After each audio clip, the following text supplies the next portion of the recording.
में 3 बज गए हैं और वक्त है 3 बड़ी खबरों का। तो पहली बड़ी खबर आपको बता दें, कृषि कानूनों के विरोध में दिल्ली बॉर्डर पर किसानों का प्रदर्शन जारी है। किसानों के प्रदर्शन का आज 69वां दिन है। केंद्र सरकार लगातार बातचीत के रास्ते खुले होने की बात कह रही है, लेकिन दिल्ली की सीमाओं पर बेहद ही कड़ी सुरक्षा भी की जा रही है। दिल्ली की अलग अलग सीमाओं पर पुलिस की तरफ से बाड़ेबंदी की गई है, जहां बैरिकेडिंग लगाई गई है और साथ ही कीलें भी लगा दी गई है। इन सब के बीच किसान नेता राकेश टिकैत का कहना है कि वो नंबर उन्हें चाहिए जिस पर सरकार ने कहा है कि वो एक फोन कॉल ही दूर है। टिकैत ने कहा कि जितने जनता के रास्ते बंद किए हैं जिसने, उतने ही लोगों को पता लगेगा कि कौन किसके लिए कील लगा रहा है। ये रोटी को संदूक में बंद करने की साजिश है, ये जनता जान चुकी है। वहीं किसानों ने 6 फरवरी को देश भर में चक्का जाम का ऐलान किया है। वहीं गाजीपुर बॉर्डर पर शिवसेना नेता संजय राउत ने किसानों से मुलाकात की है। इस दौरान संजय राउत ने कहा कि महाराष्ट्र सरकार किसानों के साथ है। वहीं किसानों के मुद्दे पर राज्यसभा में विपक्ष ने जमकर हंगामा भी किया, जिसके बाद से कल तक के लिए कार्यवाही स्थगित कर दी गई है। वहीं कृषि कानूनों को लेकर पंजाब के सीएम कैप्टन अमरिंदर सिंह ने किसान आंदोलन को लेकर सर्वदलीय बैठक बुलाई। इस बैठक का बीजेपी ने बहिष्कार किया और बैठक में शामिल नहीं हुई।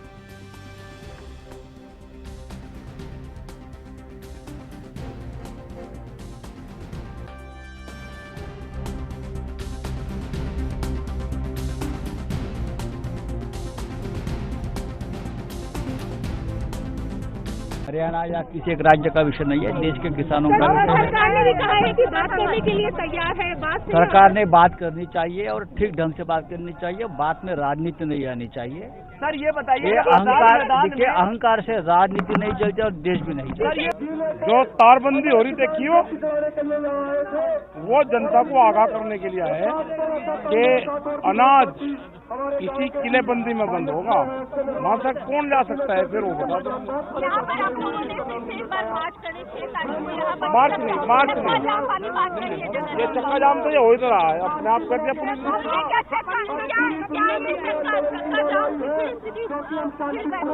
ये चक्का जाम तो अपने आप ही ना कर रखा पुलिस ने। नहीं, हमने नहीं।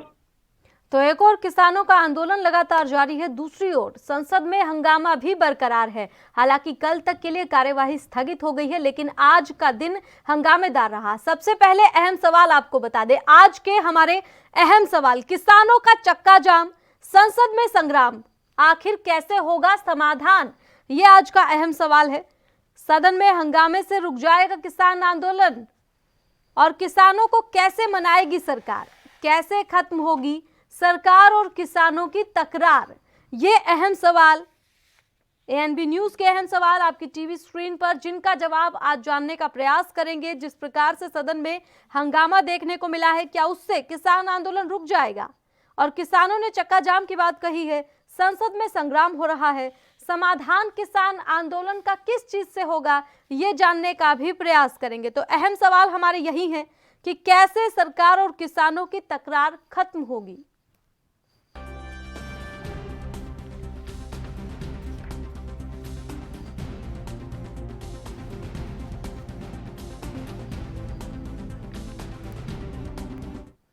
और चर्चा करने के लिए हमारे साथ बीजेपी से अनमोल राणा जुड़ गए हैं। सबसे पहले तो आपका बहुत बहुत स्वागत है सर। धन्यवाद, बहुत बहुत धन्यवाद जी। अनमोल जी, आपसे जानना चाहूंगी, एक और तो आप ये कह रहे हैं कि सरकार जो है बातचीत करना चाहती है किसानों से, एक कॉल का इंतजार है, प्रधानमंत्री ये कह रहे हैं। दूसरी ओर आपने सुरक्षा देखी होगी दिल्ली में किस प्रकार से कीलें गाड़ी जा रही हैं, तो क्या कहेंगे आप, आपको किस चीज का डर है और किस चीज के लिए आप ये सुरक्षा कर रहे हैं? भारतीय जनता पार्टी को किसी भी चीज का डर नहीं है, सबसे पहले तो मैं आपको ये बता देना चाहता हूँ। और दूसरी बात रही कि जिन किसान भाइयों के लिए, अन्नदाता के लिए, खुद हमने हमारे माननीय प्रधानमंत्री जी ने इनको, मतलब इन्होंने जो हमारे पास एक डिमांड रखी थी कि 26 जनवरी पे हमें परेड निकालनी है, परेड निकालने दें, उसके लिए भी पूरी व्यवस्था इनके लिए की, लेकिन अपने वादे से मुकरा कौन? आपने देखा 26 जनवरी के दिन इन लोगों ने क्या हंगामा किया, जो इनको नहीं करना चाहिए था। क्योंकि आप एक चीज बताइए, लाल किले पर जाकर एक ऐसे मैं इन लोगों को, ऐसे लोगों को मुझे नहीं पता कि वो किसान थे या कौन थे या क्या थे, क्योंकि है। किसानों के जत्थे के साथ वो लोग आए। ठीक है, अब वो क्या थे ये तो जांच का विषय है, लेकिन ऐसे लोगों की मैं कड़ी निंदा करता हूं। ऐसे लोगों के लिए कोई मेरा मानना ये है कि ठीक है, इनके उसी ऊपर के लिए जितनी आप भी लोगों ने सख्त- सुरक्षा व्यवस्था बना रखी है। लेकिन सवाल यहाँ पर यह भी है कि आप भी चाहते हैं बातचीत करना, किसान भी चाहते हैं बातचीत करना, तो फिर रुकावट कहाँ आ रही है? क्योंकि राकेश टिकैत ने साफ पूछा है, वो मोबाइल नंबर बताइए जिस पर कॉल करने की बात प्रधानमंत्री कर रहे हैं।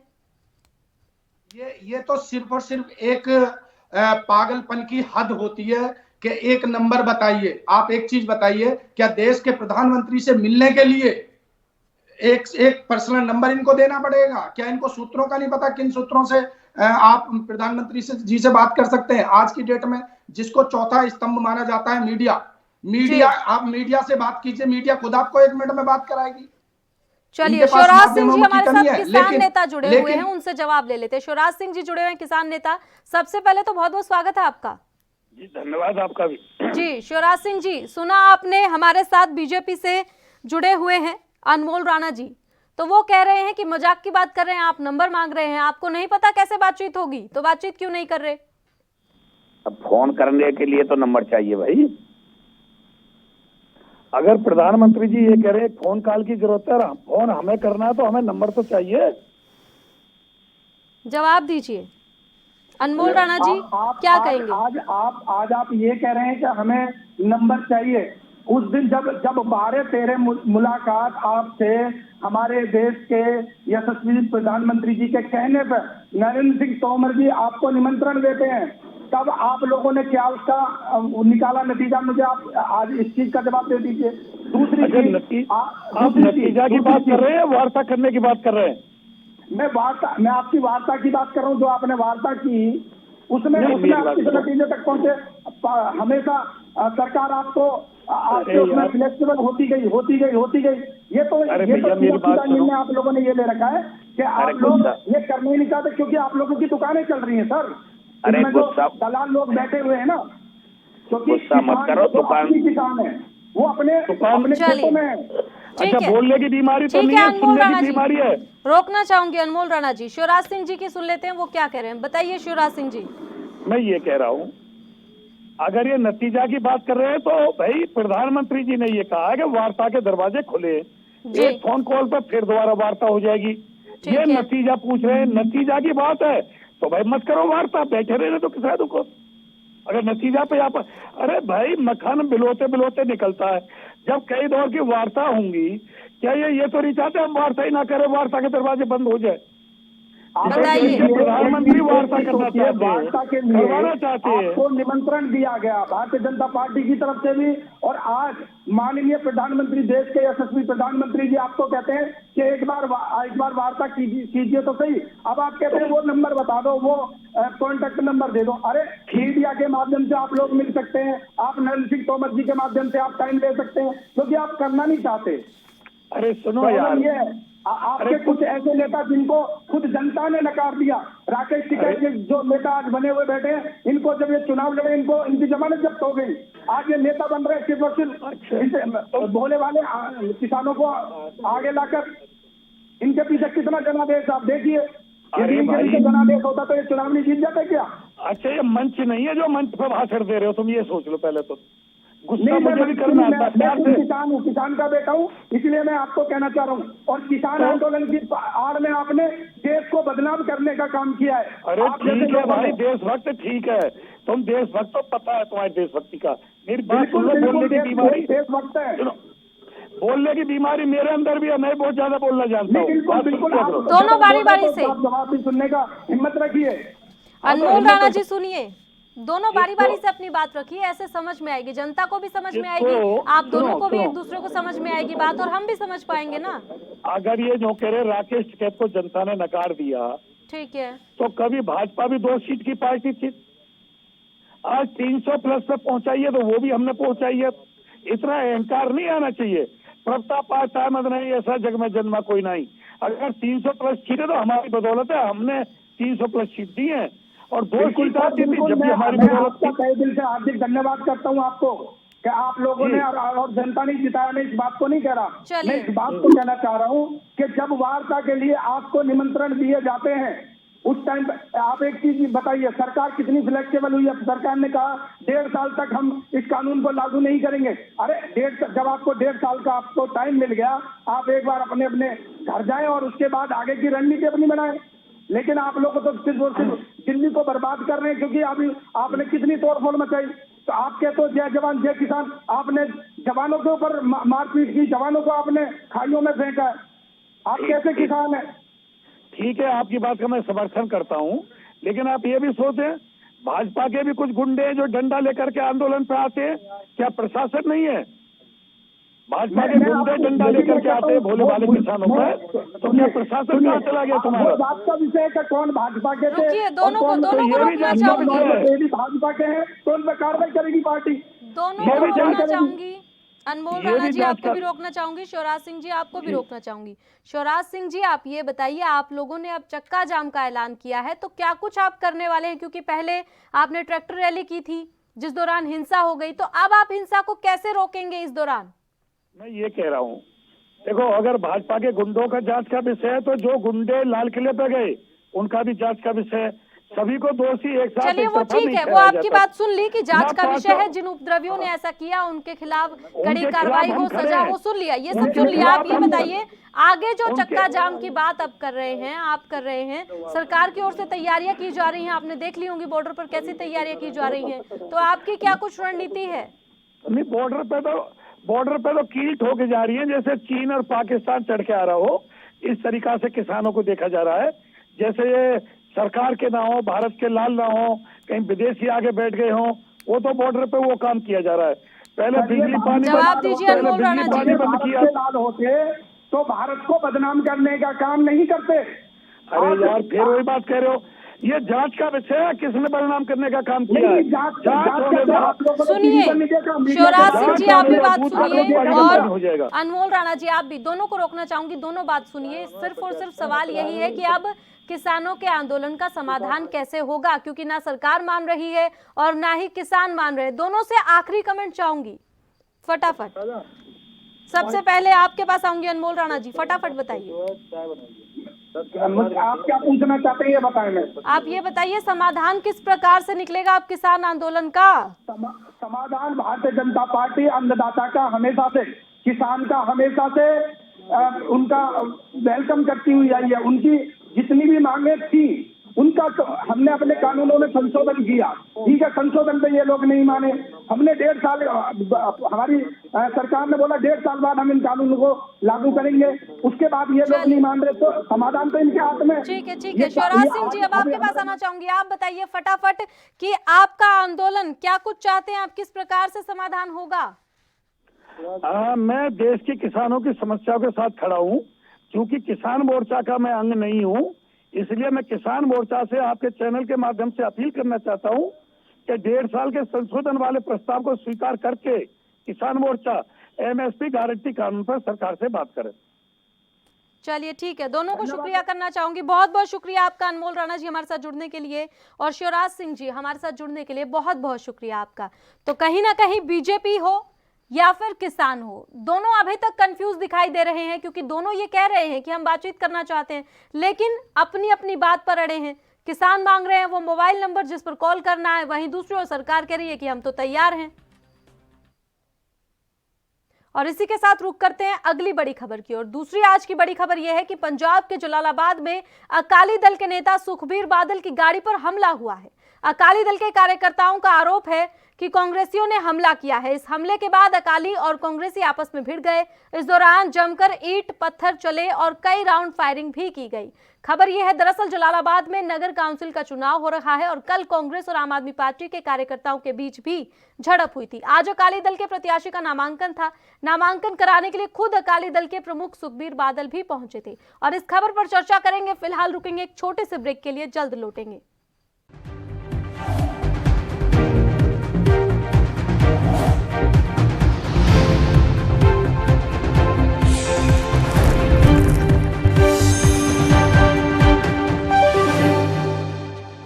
क्या आप दुबले पतले कमजोर हैं, आपकी सेहत नहीं बनती? भूख कम लगती है, वजन नहीं बढ़ता। दरअसल मेन बात खाना पीना खाना नहीं है, मेन बात है खाया पिया लगना। और अगर खाया पिया लगेगा ही नहीं तो सेहत बनेगी कैसे? इसलिए हमारी संस्था सन्यासी आयुर्वेदा ने एक ऐसी दवा बनाई है जो कि आपके पाचन तंत्र को, आपके लीवर सिस्टम को ठीक करने का काम करती है, ताकि आप जो भी खाएं उसका पूरे का पूरा निचोड़ आपके शरीर को लगे, आपकी भूख बढ़े, खाया पिया सही से लगे, नया खून बने, हड्डियों में जान आए, वजन बढ़े, ताकत बढ़े, चेहरे पर नूर आए और आप मोटे तगड़े खूबसूरत पर्सनैलिटी के मालिक बन जाएं। यह दवा पूरी तरह से आयुर्वेदिक होती है। इसका शरीर पर कोई भी साइड इफेक्ट, कोई भी नुकसान या दुष्प्रभाव नहीं होता। लड़के लड़कियां दोनों इसका इस्तेमाल कर सकते हैं और पहले 15 दिन के अंदर ही आपको इसका असर महसूस हो जाएगा। सिर्फ 650 रुपए की पूरे 1 महीने की दवा होती है और आप इसे घर बैठे 01145454545 पर फोन करके दवा मंगवा सकते हैं।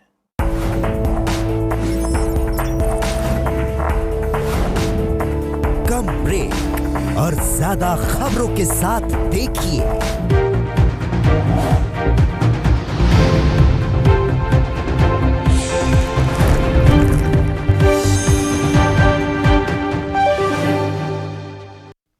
तो पंजाब के जलालाबाद में अकाली दल के नेता सुखबीर बादल की गाड़ी पर हमला हुआ है। जैसे ही सुखबीर बादल का काफिला जलालाबाद कोर्ट कॉम्प्लेक्स पहुंचा था, वैसे ही हंगामा शुरू हो गया था।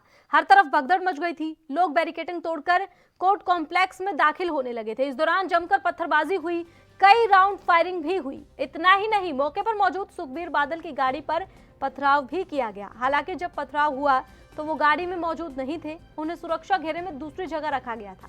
कांग्रेस और अकाली दल के कार्यकर्ताओं के बीच झड़प में 2 अकाली वर्कर घायल बताए जा रहे हैं। अकाली दल का आरोप है कि कांग्रेस की तरफ से उन्हें नामांकन पत्र दाखिल करने से रोकने के लिए ये बवाल किया गया। अकाली दल के नेताओं ने कहा कि कांग्रेस के गुंडे हंगामा कर रहे हैं और हमें नामांकन भरने से रोक रहे हैं।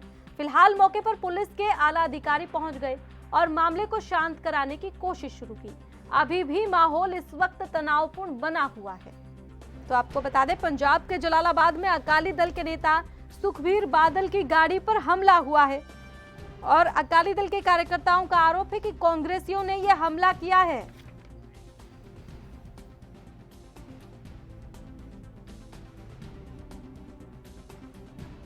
और हमारे साथ चर्चा करने के लिए प्रीतपाल आम आदमी पार्टी से जुड़ गए हैं। प्रीतपाल जी, सबसे पहले तो आपका बहुत बहुत स्वागत है।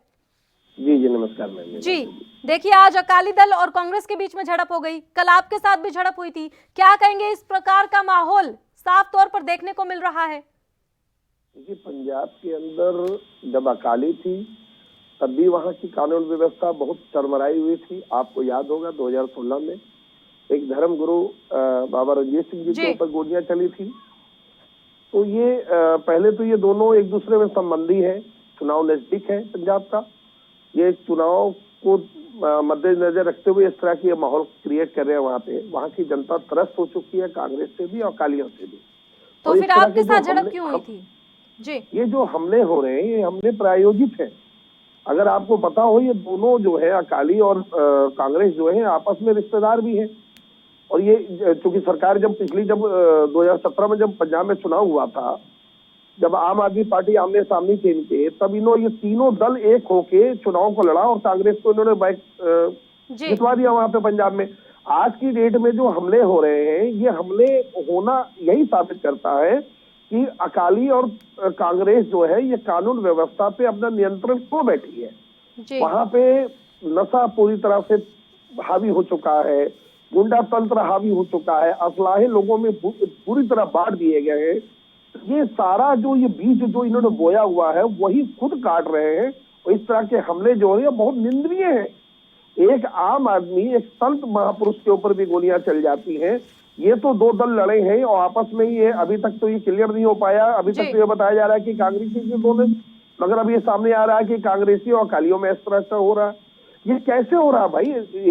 वहां पे चुनाव हो रहे हैं, लोकतंत्र देश के अंदर जीवित है कि नहीं? देश के अंदर ना कांग्रेस इसको जीवित रख पा रही है, ना काली ने पीछे रखा था। चलिए, कांग्रेस नेता प्रगट सिंह हमारे साथ जुड़ गए। पुरजोर निंदा करती है इसकी। एक मिनट आपको रोकना चाहूंगी प्रीतपाल जी। कांग्रेस नेता प्रगट सिंह हमारे साथ जुड़ गए हैं। बहुत बहुत स्वागत है प्रगट सिंह जी आपका। सबसे पहले थैंक यू जी। आरोप लगाया जा रहा है आम आदमी पार्टी की ओर से कि आप और अकाली दल आपस में मिले हुए हैं और ये जो हमले हो रहे हैं ये सब प्रायोजित है, क्या कहेंगे?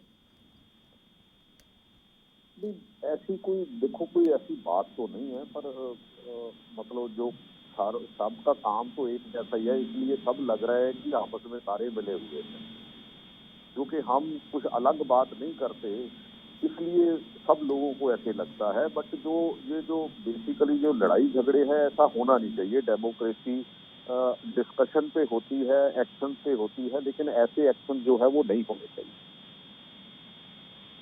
प्रगट सिंह जी, आप ही की पार्टी पर तो आरोप लग रहा है, सत्ता में आप हैं, बताइए आप किस प्रकार का माहौल देखने को मिल रहा है? ये खुलेआम इस प्रकार से पत्थरबाजी।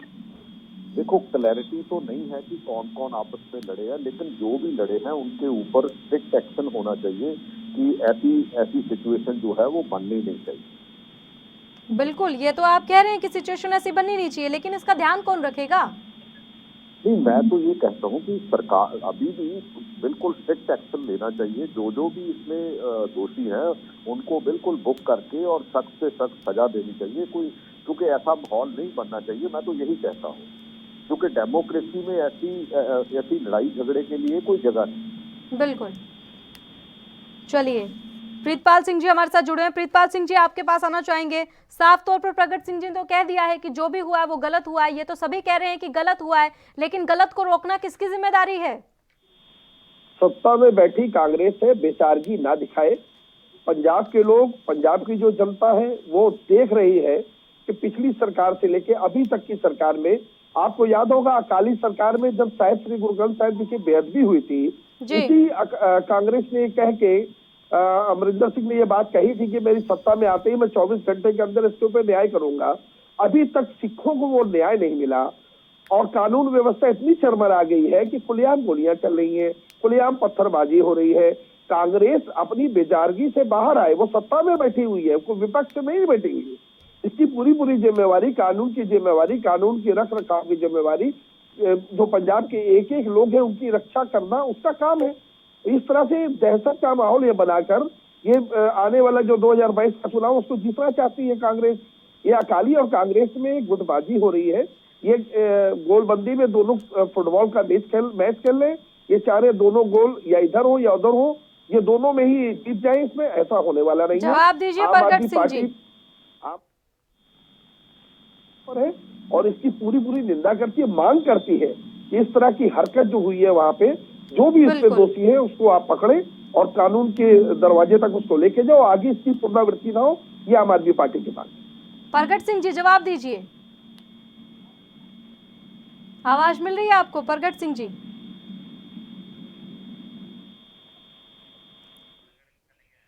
लगता है संपर्क टूट गया, लेकिन सवाल सबसे बड़ा यही है कि सत्ता में है कांग्रेस पार्टी और कह रही है कि गलत हुआ है। ये तो सभी को पता है कि गलत हुआ है, खुलेआम फायरिंग हुई है, डंडे चले हैं, इसे सही कौन कह देगा? लेकिन रोकना किसकी जिम्मेदारी है? सबसे बड़ा सवाल यही है कि जिनका रोकनी जिम्मेदारी है वो इस प्रकार की बातें कर रहे हैं कि हाँ कार्रवाई करेंगे, लेकिन कब करेंगे यही तो देखना है।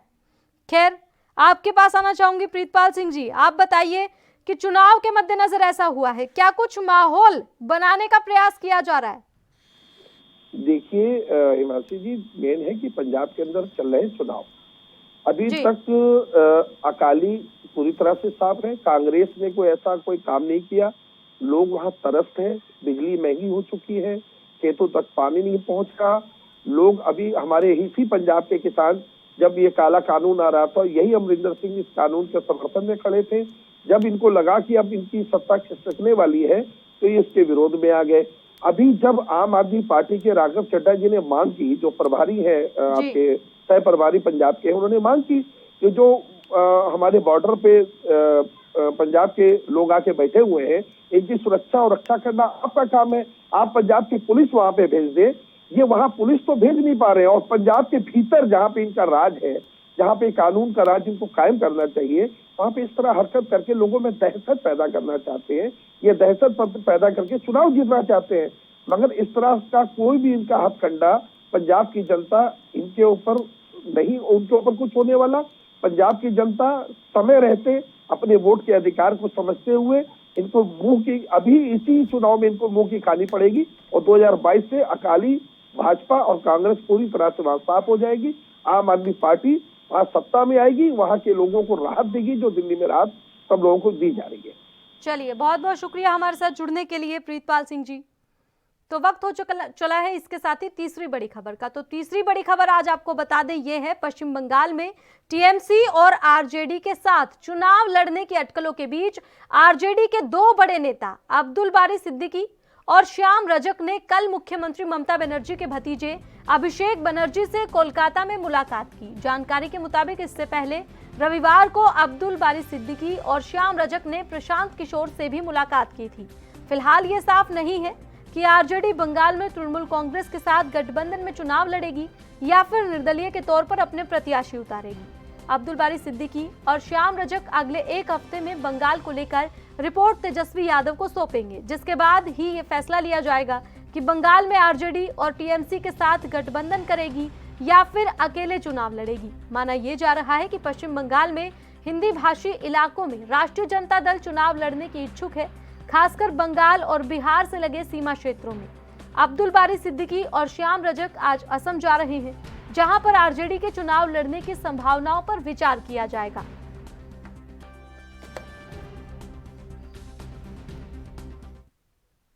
तो फिलहाल 3 बजे 3 बड़ी खबरों में इतना ही। आप देखते रहें ANB न्यूज। नमस्कार।